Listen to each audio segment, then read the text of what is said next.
Great. So welcome everyone. We are going live here with our latest CTO Craft Bytes session, Remote Realities, What Does Culture Mean Now? I'd just like to welcome you all. Today we're going to discuss, is culture dead? How can you maintain a strong and vibrant company culture in this digital age? If this is your first time at CTO Craft Bytes, let me just tell you quickly a little bit about what CTO Craft does. The CTO Craft provides a learning and mentoring community for senior technical leaders like us, with a community of thousands of leaders, annual conferences, which are great, by the way, mentoring groups and one-to-one coaching, as well as exclusive courses and workshops through the campus platform. The community membership is free, so if you're leading technology teams, you should definitely get involved, get on the Slack channel and join in. It's really good fun. So a little bit about me. I'm Rich Bundock. I'm the CTO at large for Head Channel, who are sponsoring this edition of Bytes. Head Channel builds enterprise software for clients who are typically CTOs just like you.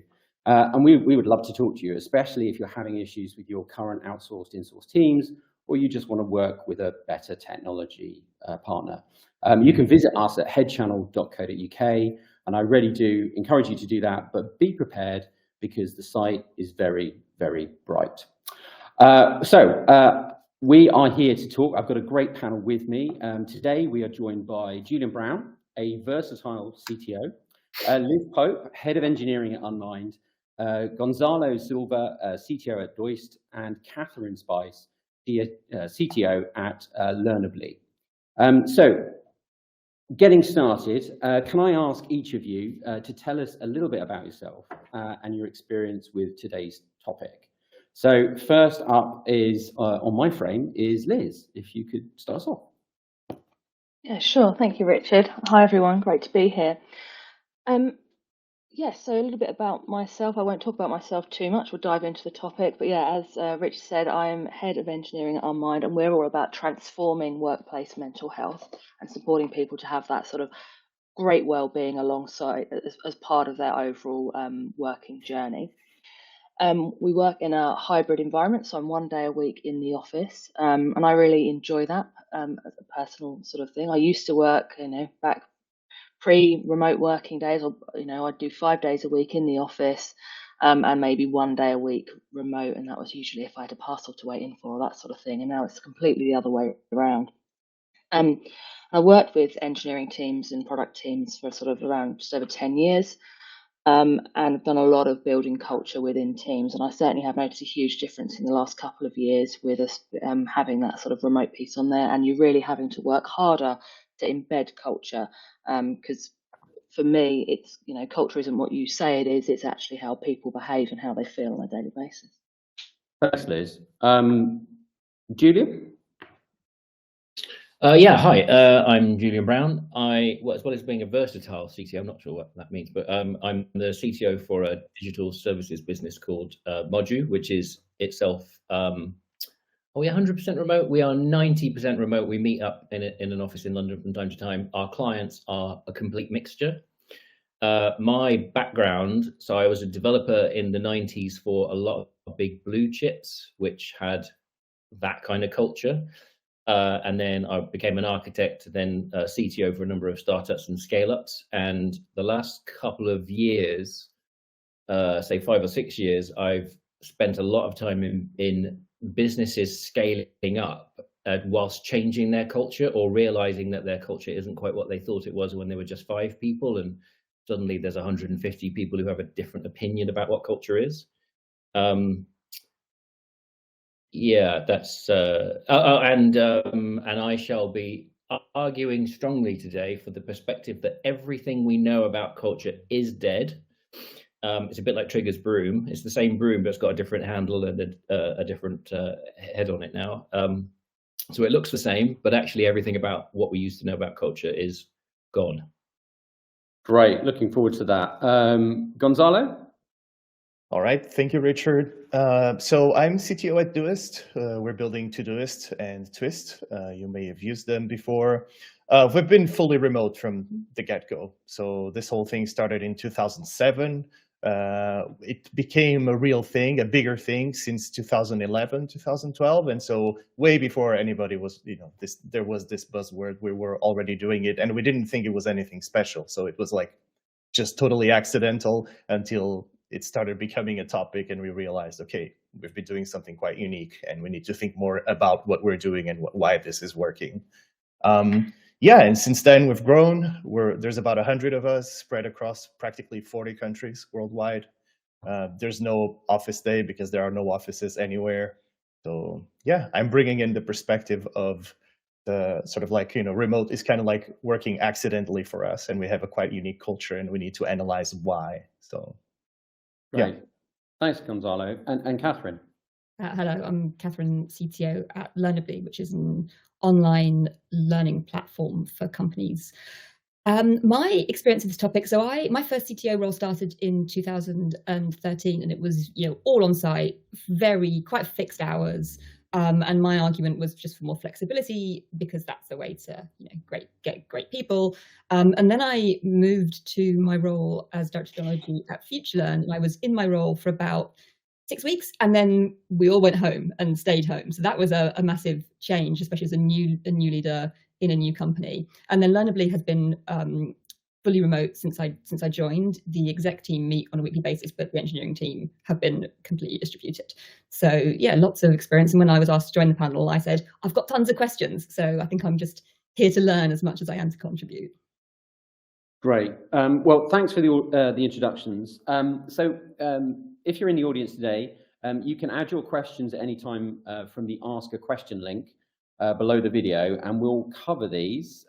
We will attempt to cover these during the discussion. So, well, let's get started. So the first thing is really understanding what we're talking about when we say culture, because I think it needs a little bit of a definition. So if I can just go around the panel and just get a very kind of short idea of what your version and definition of culture is. And also I'd like to kind of throw in there, how important is culture to you, which might come back to some of the stuff later. So why don't I start back the other way? Catherine, if you want to go first on that. For sure. So I would describe culture as the shared values and behaviors that define how an organization, but how we within an organization work together. So it's not what we're doing, but how we do it. And I think it's crucial. I think it's really important because it has a huge impact on company outcomes. Great, thank you. And I can expand, but I was keeping it short. That's good. No, it's good. All right. So for me, thinking about this and trying to kind of like really boil it down at the risk of doing it too much, I think culture is basically what everyone does when no one's looking. Culture is hugely important because it's a building block of the organization and the people in it, right? Like we spend 1/3 of our lives working, and ultimately we want to work with great people. We want to work with people who have a similar set of values to us. We want to work with people who inspire us. And I think culture plays a huge role into these feelings and fostering this group of people being inspired and supportive of one another. Okay, keeping it short too, and we can move on. Great. Julia? I do like the definition. It's what everyone does, what people do when no one's looking. I guess my other definition, it's a common one that's repeated a lot, is I think culture is everything between what you as a business will not tolerate, so the behavior that you will do something about to stop, and what you will celebrate. And so if there are things that people do that are good that you don't celebrate, that's obviously clearly something that's not great about your culture. And if people do things that you will tolerate that aren't necessarily acceptable, then that says something about your culture too. Liz touched on this before. It's definitely not what your HR team says it is, and it's not the acronym that you've got on your website or the list of things that say, we're innovative, we're whatever. It's not that. It is what it is. It is not what you define it. It's sort of an organic thing that grows. Why is it important? I think it's important. There's that famous phrase, culture eats strategy for breakfast. So no matter what your plan is, culture will always trump that. So even though I believe the culture that we knew is dead and it's being replaced with something else. I do think it's fundamentally important to the success of a business, and it's simply the companies with a great culture get more stuff done. I mean, it is as straightforward as that. Thank you. Liz? Thanks. Just building a bit on what Julian was saying there about companies with a great culture will get more things done. It made me think maybe what each of us would define as great culture would be different, and maybe what each company needs for their culture is different depending on what your business goals are. So that's important, that what great culture looks like in one place might be slightly different from somewhere else. I think there probably is a spectrum of what's good versus what's bad in terms of culture that we would broadly agree on, but certainly what works in one business might not work in another. But yeah, at risk of just saying +1 to what a lot of my fellow panelists have just said, I do agree with a number of those definitions. It really is a blend of your values and those values that you display, rather than, as you say, the ones that are written on the website, and your behaviours and the practices that you have day to day. Great, thanks. So look, now we've kind of defined where we are on culture and what that means to you all. We've got to tackle, straight head on the big change. The biggest change recently to culture has been the switch to remote work. And so just wanted to go around and ask each of you to understand and get a feel for the changes that you've seen. So how has the culture changed for you? Is there anything specific, that someone else hasn't mentioned yet that you've seen? Who wants to take that first?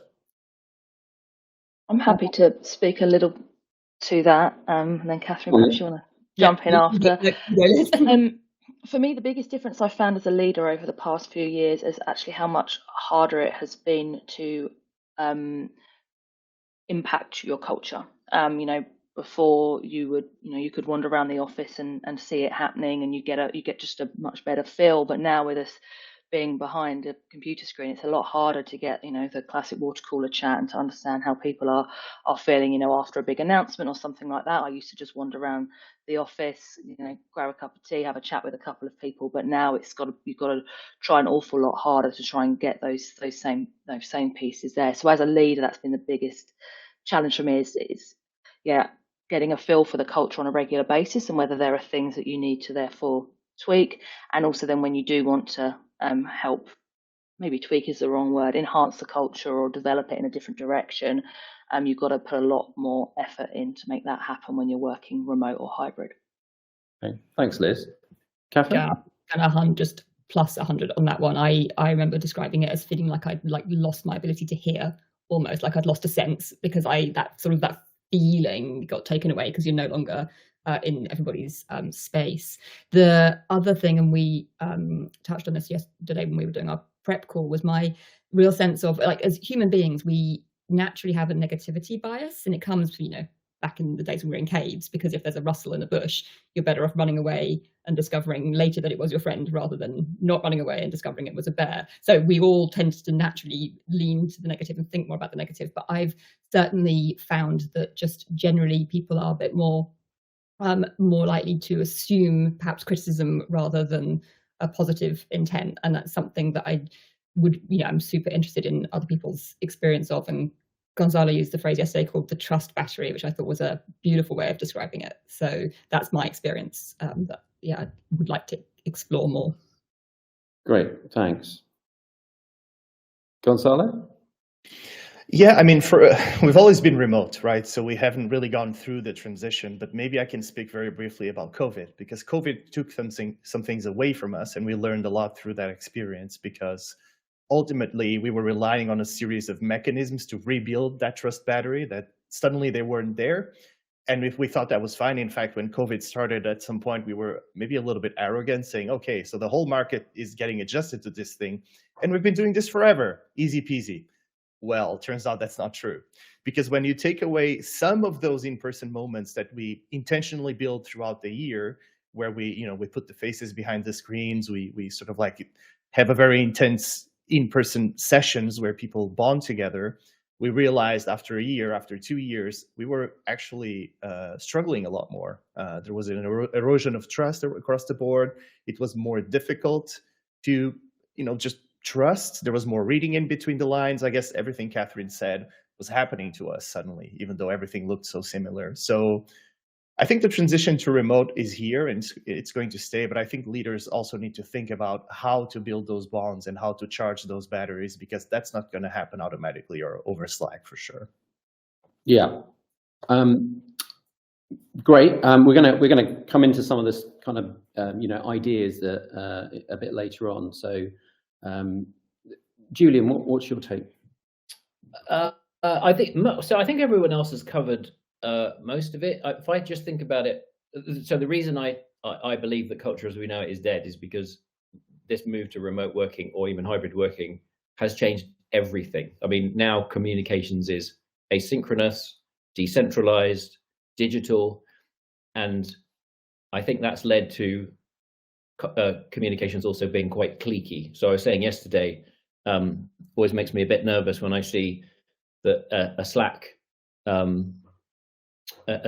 instance for a business has got 8,000 private channels and most of the communication is happening there, and that might be good and it might not be, but I think if you've got people that know each other well and they develop these little cliques, you get, it's kind of the equivalent of like microservices but for culture, but not necessarily in a good way.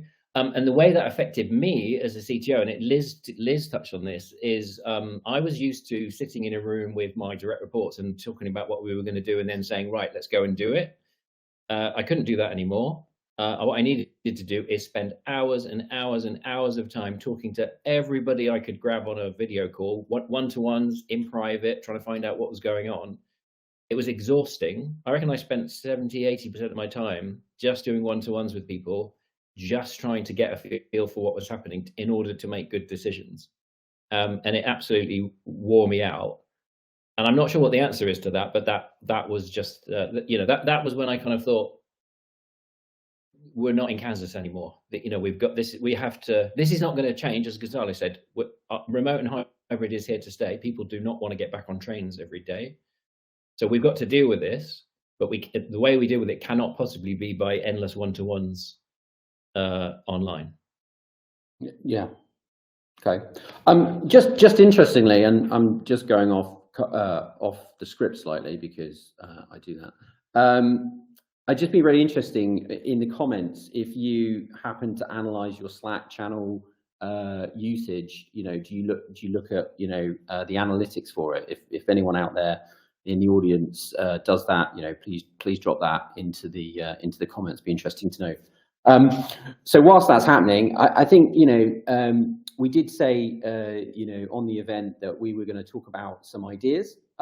So I'd like to get into that. It's like how people in the audience can really overcome some of these issues that we've identified. And I think a really big one is diversity and inclusion. So it's really close to the hearts of everyone, I'm sure, in the audience. So I'd like to really hear from you on how any ideas that you've got on how you're making sure that people don't feel excluded, that they are heard, which is obviously we've already identified a lot harder. So in that shift, what strategies have been most effective in your organization to really promote that sense of inclusion and belonging among team members? And if you can share some specific examples, that would really help the audience as well, or anything that's been really successful. So I don't know who wants to go first. Just unmute if you want to go. Otherwise, I'll go to Gonzalo. All right. So I think there's a few things there, but just to keep it brief, I think transparency is very important. And this goes to Julian's point, right? Like if you do most of your communication in private channels, that's not transparent at all. So actually something that always worked well for us, and whenever we deviated from that, we course corrected, was do as much communication as you can publicly. This includes the leadership group. Of course, you can communicate everything publicly, but 99% actually you can and you should. So that's something that really helped us. Another one is building a culture of documentation. If it's not documented, it's not true. It doesn't matter if you talked about it in a one-on-one or a call, it needs to be written down somewhere. A practical example of this is a handbook. I would actually highly encourage companies to have a handbook where they document all sorts of things, and it becomes sort of like, this mini book that everybody carries around in their browser. And it's tricky to keep it up to date. It's tricky to understand, like, where do you want to take that? But just the fact that it exists, it's like a knowledge base that is shared and it's digital and it's like outside of everyone's heads, has been definitely super important for us. And one last point I wanted to touch on is to be, try to create a culture where people actually can weigh in and they feel included. So for example, most companies do planning either month by month, quarter by quarter, year by year. It doesn't matter. It's in everyone's interest that this is not a purely top-down activity. So you want to build a skeleton, but you want to incorporate input. You want to put it out there and actually be open to discussing and scrutiny from your team and from everyone. This is a big investment, but I find that when you do that, when you actually listen, when you explain, when you educate, when you provide context, when you learn from the feedback you're getting, people engage a ton, basically, and they feel heard. I think this is much, much worse when plans are already made, for example, and when they land on the team, or when you're looking for feedback, but not really. You're just looking for approval, and that happens a lot too. So I think that those two things are key. Just make sure the feedback loop between yourself and your team is as tight as possible. Yeah. Okay. Thank you, Gonzalo. Liz, have you got anything to add to that? I totally agree with your point on the over communication, Gonzalo. You just you need to say something about 5 or 6 times, something to you don't just assume that someone read the first Slack message you sent about it. And utilize my the team of engineering managers that I work with to make sure that follow up in one-to-one. So, did you read this thing? Did you hear about this? Did you have any feedback? I've employed the use of skip levels more than I ever had before. I think because I used to get a lot of that through just organically in the office. So actually making sure that I'm having those skip levels on a regular basis, and actually something that we did last year, and I'm due to do another one in the next month or two, is an engineering offsite. So getting all of the engineering team together, because something that we found is we have a 1 day a week team office day, but then what happens is people are with their product teams, so they're spending a lot of time with their product manager and designer and that sort of thing, which is obviously extremely valuable for the people that they're working with day in, day out in their cross-functional teams. Then we weren't actually creating culture enough within the engineering function as a whole. So having making sure that we have at least one engineering social quarter and then engineering offsite twice a year. And that's been really well received and has really improved sort of engagement in the team, which is obviously not a direct measure, but a good indicator of culture, I think. Thanks. Catherine? I had 2 specific examples. I think remote is amazing from a diversity and equity and inclusion perspective, because it opens up roles that maybe weren't accessible. I have a condition called endometriosis, which results in quite severe pain at regular points in the month. And there would have been days when I would have either had to call in sick or struggled in, whereas now I could just, sit with a hot water bottle and work, because work is a helpful distraction to me. But I think the thing that I'm been super aware of over the last few years is that we have different personalities in the team. Some people are very over communicate, are very loud. Other people much more introverted, like to work just within their teams. And I think it's really important that we don't allow performance and progression to be reflected based on just how sort of visible people are. So something that I've done in both my previous roles have had performance reviews having an element of peer review in them. So it's not just what does managers see of the people, but actually what do the peers of the people in their team think about how that person's been contributing, how they've been progressing, because that then helps provide a much more sort of balanced assessment of how someone's performance actually is in real terms, rather than just in the performative side that is sort of seen outside of behind the screen. And then something really small but powerful that Learnably was already doing when I joined was co-creation of those time together, the social times together. So actually the PX team sending out surveys around what did people want to do for the summer and winter events, and just not assuming that because people were remote that they wouldn't want to come in, but equally not assuming people did want to come in, but giving people an actual voice in what their time together looked like, and then creating events to sort of reflect what people wanted. So I would don't assume, but actually ask more questions. Okay. Thank you. And then Julian, have you got anything to add to any of that? Well, let me be the first person to use the phrase psychological safety, because I think everybody's touched on that a little bit. I think there's an interesting sort of duality with psychological safety. And I'm just reading the comments, Tom's one just now about allowing people to talk in private channels. So I think if we agree that diversity and inclusion is a fundamental sort of principle behind a great culture, and there's loads of evidence to say that diverse teams are better than non-diverse teams. And Google, was it the Aristotle project, found that psychological safety was the most important factor in a team for feeling like you belong to it and for the team being productive. So psychological safety to me, and there's lots of different definitions, is when someone comes to work, they can just sort of be the same person that they were when they weren't online. And I do think that means, and I say this to all the teams that I've looked after over the years, if you want to have a private conversation, even if it's about me, even if it's negative about me because I did something stupid, I positively encourage that. I don't want people to not say things that are on their mind, because it's only by saying things, and if you don't feel comfortable saying it in a forum, then choose the mechanism that's right for you.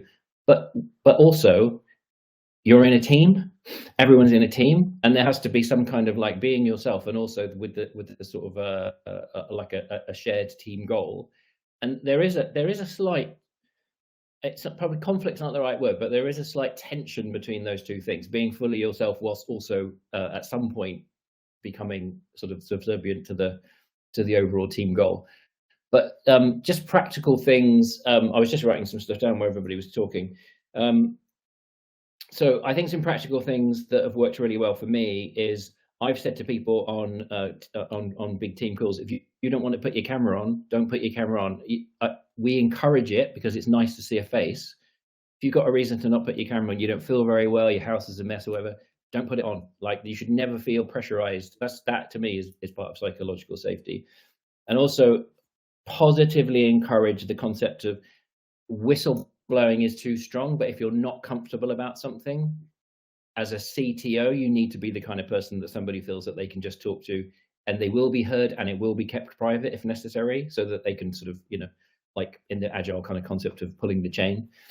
And then also, as you hire more people, focus as much on their values as what they know technically, because one of the things, when I was a young whippersnapper, I would hire technically brilliant people, and sometimes it was a mistake because there were a lot of rock stars that ended up in teams. What I found is I'd much rather have somebody who's just generally nice and easy to get on with, who's maybe got some learning to do, because that's really powerful for a culture where to make people feel included. If we all admit that we don't really know all the answers when we start things, I just think that just those few simple things, they make a massive difference to a culture, especially a culture that's remote. Okay, great. Thank you for that. So moving forward with an eye on time, we've got a few more things to cover. I just wanted to talk a little bit about managing up, because in the transition to remote work, leaders in the businesses often face fears related to losing control, reduced team productivity, all of that stuff that creates a sense of I need people to be in the office, I need to see them. So how have you, as a leader within your organization, managed those fears of people who are, above you in the business? Could you share any specific strategies or experiences that you've been effective in overcoming these concerns? I think that would be really useful for the audience as well. I don't know who wants to go first. Otherwise, I'll go with Catherine. Thank you. I've been super lucky actually that my senior colleagues have not had that mistrust that you described in the question.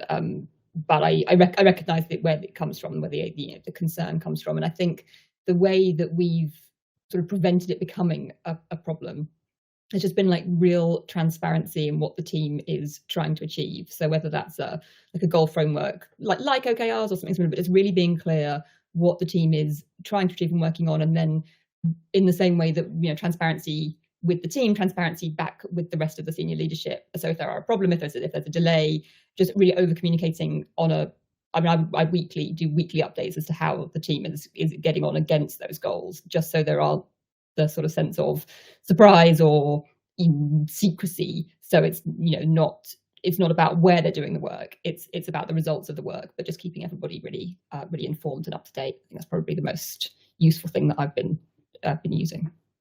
Thanks, Catherine. Gonzalo.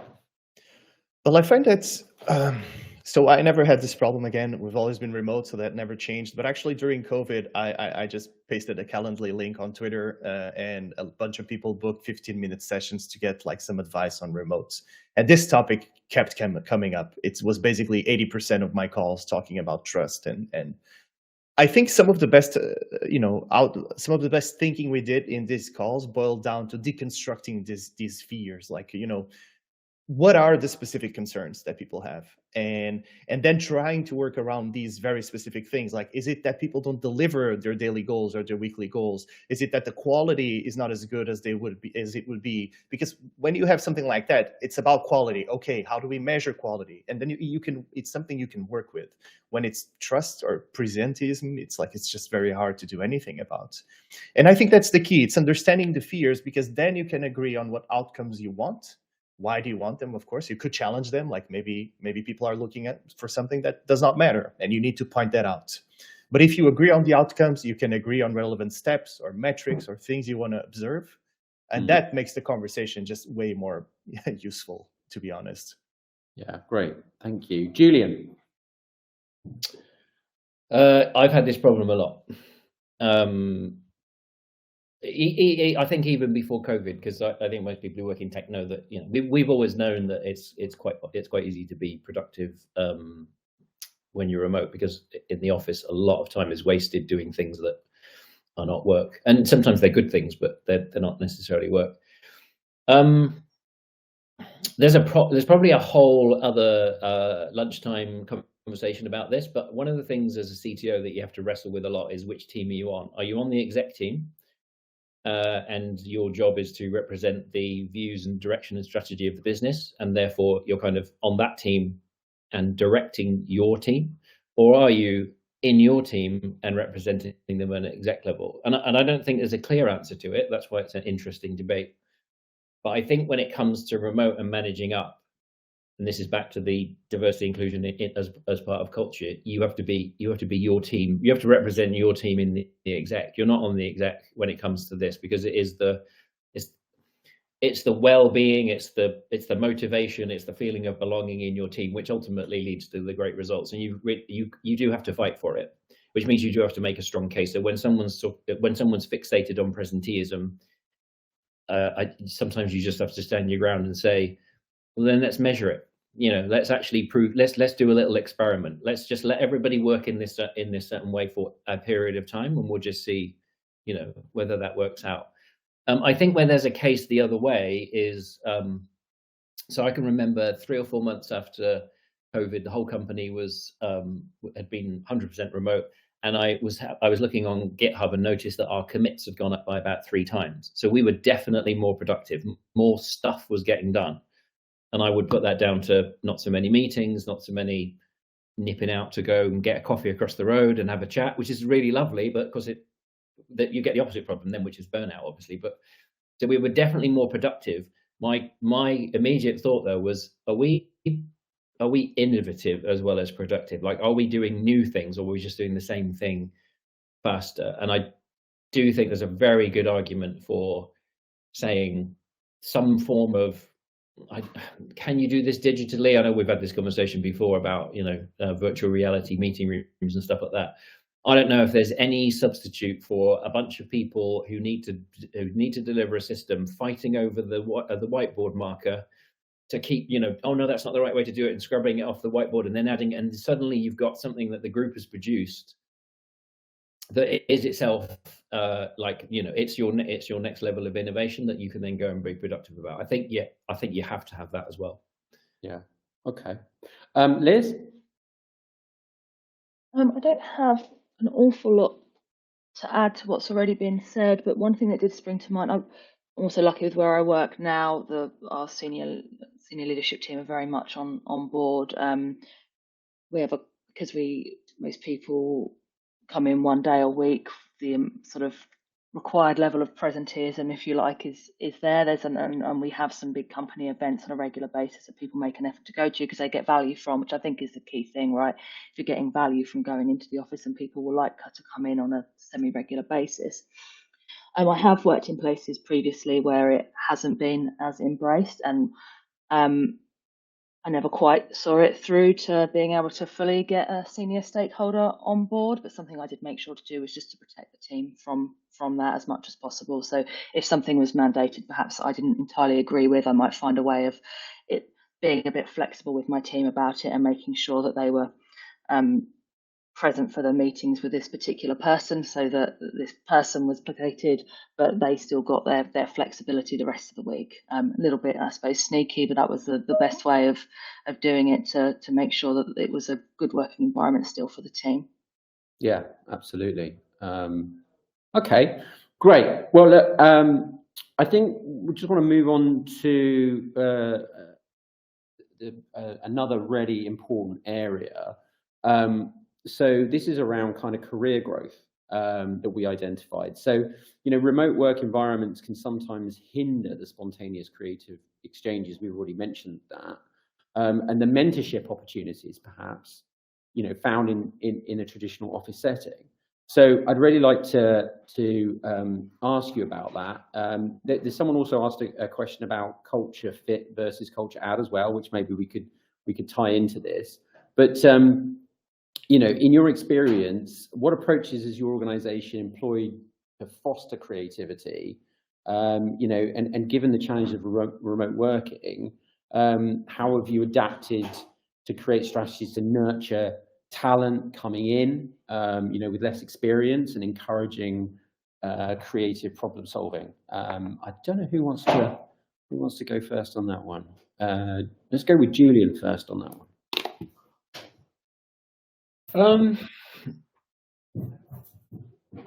So I'm not sure I really understand the question. So you're talking about like, is this like, are you talking about new people or just the? That's it. You're in my host record now. I've asked a terrible question. So what I mean is career growth. Okay, but you mean for everyone?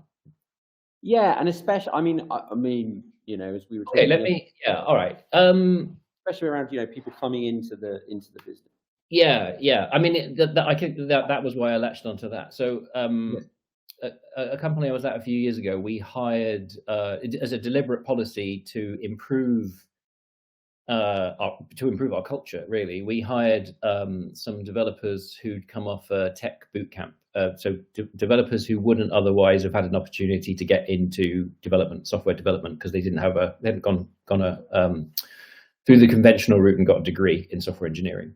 And they joined the business as extremely motivated people. They were learning in their own spare time, absolutely driven to get things done, but completely lacked any sort of real world engineering experience. And I made the huge mistake of just assuming that would work itself out. That just by rocking up every day, because when I was in the same situation, it was all, you were in the office all the time. So I learned from people around me just by simply, moving about, because you don't get that online because you're just on a screen. Luckily, I discovered that fairly early. So I put in place a kind of buddy system. So people were given the job to pair with that person, talk to them about this piece of work, give them a little side project if that's what's necessary, give them some motivation by allowing them to maybe fix a simple bug, to kind of do things that are accessible to build their confidence and their experience, and then allow them to kind of rise up. And it worked amazingly well, because within, I would say, 9 months, they were as good as some of the engineers that had been around, been working for 5 years. Mm-hmm. I don't know the answer to the cause career. I don't know. This is an interesting kind of open question. Is in this new world where everybody's remote, what does it mean for things like loyalty to your business and how long you might stay there? Because you leave a business, you basically close your Google Meet on a Friday and you open Google Meet and you're in a new business on a Monday. Is that the future of career progression? I mean, does remote make it now so easy to swap jobs that actually once you get to that base level of experience and you feel like you want to progress your career, is it just now easier to just go and join another business? I mean, I'm not saying that's it's not obviously what companies want, but I do think companies that are more enlightened accept the fact that people in product and tech are quite comfortable moving jobs every 2 or 3 years, and for most individuals that's actually probably quite a good thing. Yeah. Okay. I mean, it's it's a big subject, and perhaps it's an idea for another Byte session. But yeah, just kind of coming back to this, the career growth piece, especially around remote. Liz, have you got any thoughts? I've done an awful lot of hiring of juniors over the last couple of years. Not an awful lot of hiring in general, really. But I think how I would look to approach it is probably when I'd be hiring juniors is to make sure that is to understand what support they need, and probably to hire those who you think have better ability to learn on their own. Perhaps they've proven that through the way that I know whatever boot camp or something else that they've done to enter into the industry. And also to test some skills around that. In fact, whenever I hire anyone, I ask, how do you learn best and what process do you go through? And I think that would tell us a lot. And if someone is extremely reliant on working very, very closely with somebody else every day, then perhaps just being upfront that, well, we're not going to be able to provide that with the environment that we've got. What we can do is one day a week together with someone else sat next to you and access to people through Slack and Zoom and whatever else, but it's not going to be the same. Yeah. I mean, that's how I'd look at it. And then perhaps supporting people to learn how to learn differently if they are struggling would be the other thing I'd do. Yeah. Okay. Thanks, Liz. Catherine? I actually feel really strongly that done well, remote is better than in person from this perspective. And I say that because the sort of the mentoring thing that you described in the question, like that accidental meeting, or you happen to be in the lift with somebody who is going to be useful to your career in future. Those are they're accidents, and they come about.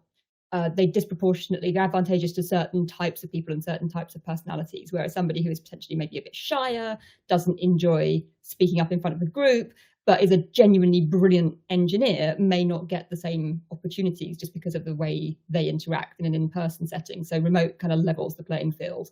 So what I would suggest is, if you can have some kind of progression framework that doesn't need to be heavyweight, can be super lightweight, but just what do you expect of different engineering levels, so people can understand where they are right now and where they want to progress, and like what skills they should be working on to make those progressions. And then just encouraging your managers to have these conversations, not in every one-to-one. You don't need to be doing it every week, but maybe once a quarter, one of your one-to-ones dedicated to a career progression kind of conversation. And people will understand they're not going to get promoted every 12 months. These are long-term goals, but just being really intentional about it, I think, just gives everybody the best experience. Yeah. Okay. Gonzalo? Yeah, I think all of these are excellent points. And I also think we can pick up on some topics we discussed before. For example, we mentioned centralized documentation. I think if you're onboarding somebody new into the business, it's sort of like a superpower to tell them, hey, here's everything you need to know. It's in this URL and in these folders. We talk about our processes, our values, our technology, whatever. Just giving people the tools to self-serve. I think that's super important, because that also connects to one point, which I think is novel, which is feedback. I think we have to be a lot more intentional about feedback and doing that recurrently, especially if somebody is new, they're coming in, and if they're constantly getting feedback on how they're approaching the problems, how they're engaging, how they're interacting with their colleagues, they can adjust rather quickly, because we're all remote, right? Like, it's very hard to read the room. And if you're hiring somebody who is experienced in remote, or experienced with technology, they kind of already know themselves a little bit. There are not many unknown unknowns, but for somebody who's new, they have no clue. So you need to be constantly providing this feedback, these signals to them to allow them to adjust, for them to realize what they need to do to improve. And one of those early signals is, here's the handbook, whatever, the book. You really should be reading this on a daily basis because everything is there. And that's one of the lessons. But of course, these tight feedback loops, again, are, I think, even more important for new people. And I also want to go back to Julian's point. We've also had a fair bit amount of success with this role we call the mentor, which is whenever anyone joins the company for a few months, they have literally a dedicated person with a dedicated DM, and it's like, talk to this person on a daily basis. We don't actually do that after the mentoring period. It's more organic, it's more async in general, but for those 3 months, we are just constantly hammering, low stakes, good morning sort of communication with this person, which we try to put in a similar time zone to the person. Exactly to provide that immediate support that everyone needs, especially when they're new. Okay. Yeah. Great. Okay. Thanks for that. So just if you're in the audience, we're going to be taking questions in a minute. So it'd be a good time for you to have a think and throw some questions out onto the system. You can either do that in the comments or the ask a question link. But whilst we're doing that, let's talk a little bit around time, and because that's a really important thing here. So, based on the unique challenges that we've talked about and everything that we've discussed so far, where do you believe leaders should be focusing their time, their organization's time, and their resources to effectively address everything that we've been discussing? And I'm gonna go with Liz to start this one. So I have a really strong belief in how important good management is. When I say management, I mean management of line management of individuals, of ICs, for instance.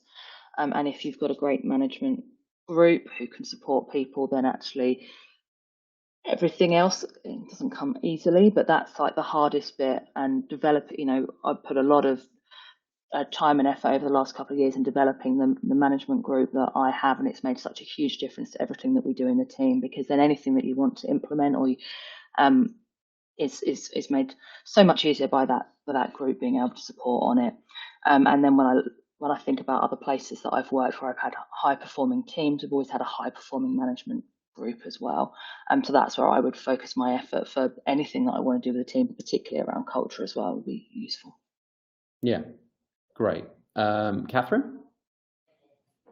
Yeah, I mean, I would second that. That would be my first answer, what Liz said. My second answer, I think, would be around the intentionality of designing your times together. So when we were talking about in the prep, we talked about where we wasted time, and actually at Learnably, we were completely remote. Then we created an office, like a hive space for people to come in together. And then actually we closed it down again after a year because it just hadn't given the value, because people were coming in ad hoc days. They weren't getting that time together. And I listened to an interesting podcast a couple of weeks ago from recently, called Masters of Scale, which had the Atlassian CEO on it. And they're now, I think they're about 10,000 people now, but they are fully remote, and they call themselves Team Anywhere.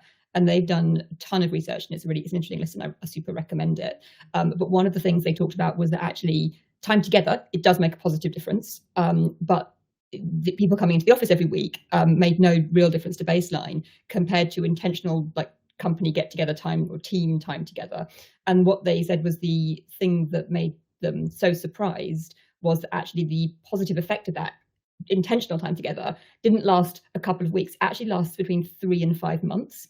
So you can get away with having much less frequent. So Liz was talking about her engineering offsites being every twice a year. You said you can really have infrequent time together as long as it is designed and intentional. So I think that would be my second place to put leadership effort. Great, thank you, Julian. Yeah, there were 3 things that came to my mind. One is, this is the same point that Catherine just made, but spend your time constantly looking for ways to reinvent what team building is, because there's a million ways to do it. And I remember we did an online treasure hunt once. It was just a silly thing we did on a Friday afternoon. Everyone loved it, and there was a definite lift in the mood the following week, and it didn't even cost very much money. Just think that it doesn't have to always be in person, but that you should constantly be thinking about, what could I do next week, next month, or whatever, to kind of like reinvent what we mean by team building. It's just a way to, like I say, support the individual, but we always look for that team build thing.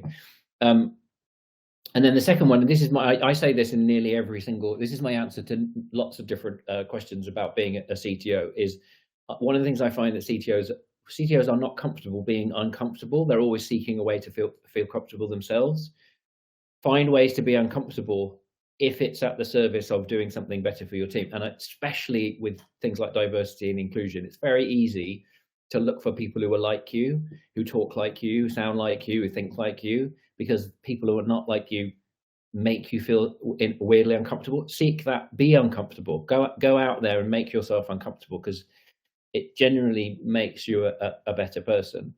And then my last one, and Gemma in the comments mentioned this, we've been sort of trained over the last 20 years with agile and lean thinking to always avoid waste. Waste in process is bad, meetings are bad, documentation is bad, we're just human beings coming to work every day trying to get something done. And as Gonzalo said, saying good morning, socializing after work, just having a chat, which isn't necessarily about work on a Friday afternoon.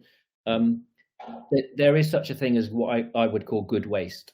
And so in addition to the other two things, I would say focus your time on trying to find the opportunities for good waste. Great, thank you. And Gonzalo? I mean, it's really challenging to follow up on all of that, because it's all very insightful and correct. I would definitely double down on the being intentional, the whole idea of being intentional. And I would even expand on that in the sense that, as a leader, as a CTO, you need to be what the business needs you to be. And, sometimes that is, being very proactive, managing a certain person or a certain team. Other times it may be in planning and strategizing. Other times, maybe you're dealing with a highly senior autonomous team and you need to pick up the scraps and, do some of those priority 2 tasks that they can't get around to. But if you do them, it really, helps them move forward. So I would really encourage people to be sensible and to what the business and the teams around them need, and being very intentional in how they're spending their time, and flexible, not rigid. Yeah, thanks for that. Okay, well, look, we have been going for 52 minutes. We've got a little bit more time. I don't see any immediate questions right now. So I'd just like to go around with the panel and just basically ask you, what does this all mean for us as tech leaders? And let me start off with you, Gonzalo. I'll come back to you for that one. What does it mean for us as technical leaders? Well, I think we talked a lot about remote and culture, obviously, on this get together. But the thing is, there's a lot of stuff changing in technology too, right? Like, for example, when you're in office, you may optimize to get code reviews in under an hour or whatever. But when you're working across the globe, that doesn't really work. So what do you do? What is acceptable? So I really think we need to start thinking about development processes, pair programming, code reviews, and start rethinking them. Let's deconstruct those two, and what are the goals, and what could make sense in the new era. Something that came out, I think, 1-2 years ago.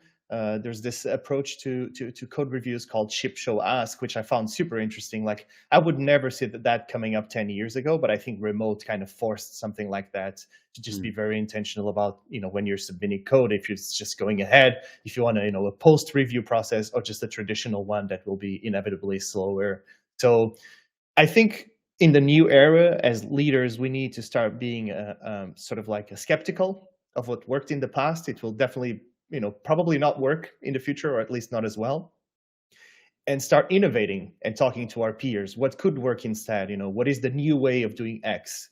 I think we need to be open to be challenged, and for everything we learned in the last 20 years to be wrong, because effectively that's kind of what's happening right now. Yeah, thank you. Liz?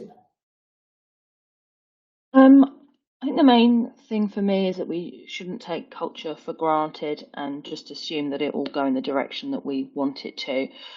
So what we should do as leaders is to reflect on what it is now, and almost sort of like, if you're not sure, investigate. You've probably just got a feeling for it, but ask others as well. And then think about, is that where you want it to be? And if there's changes that you want to make, come up with a plan as to how to help shift it. But know that it will be a long journey to get there. Like, it's not something you can say, oh, our culture is now this, and it happens. And to understand, I think also as part of that reflection, understanding why your culture is how it is, like what's led to that point. Is it driven by particular people in the team? Is there something that you're doing as a leader? I noticed in my team sort of 18 months, 2 years ago, that there was a lack of empowerment, and it was difficult to understand because we were always telling people, take control. You've got all these things, you can do this, it's over to you. But no one was.